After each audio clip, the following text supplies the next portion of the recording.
కారంపూడి పట్టణంలో వీరారాధన ఉత్సవాలలో ప్రత్యేక పూజలు నిర్వహించిన మాజీ మంత్రి ఆలపాటి రాజేంద్ర ప్రసాద్.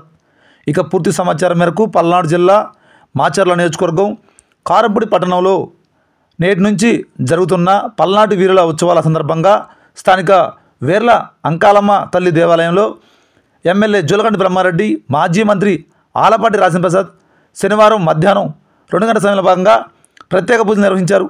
ఆలయ నిర్వాహకులు వారికి ఆలయ మర్యాదలతో స్వాగతం పలికారు. మొదటి రోజు ఉత్సవాలను ఘనంగా ప్రారంభించారు. అనంతరం మాజీ మంత్రి ఆలపాటి రాజేంద్ర ప్రసాద్ మాట్లాడుతూ ప్రతి సంవత్సరం వీరారాధన ఉత్సవాలను జరుపుకోవటం ఆనవాయితీగా వస్తున్న క్రమంలో భాగంగా అందరికీ సంతోషం మధ్య ప్రజలందరూ కూడా ఈ వీరారాధన ఉత్సవాలను జరుపుకోవాలంటూ ఆయన పేర్కొనడం జరిగింది. ఈ కార్యక్రమంలో ఆయనతో పాటుగా పలువురు కూటమి నేతల తదితరులు పాల్గొన్నారు.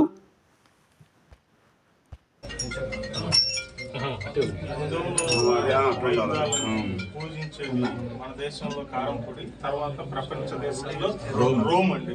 ఎక్కడా కూడా ఆయుధాలని పూజించరు, కానీ ఇక్కడ విగ్రహం ఏముండదు సార్, ఓన్లీ ఆయుధాలనే పూజిస్తారు.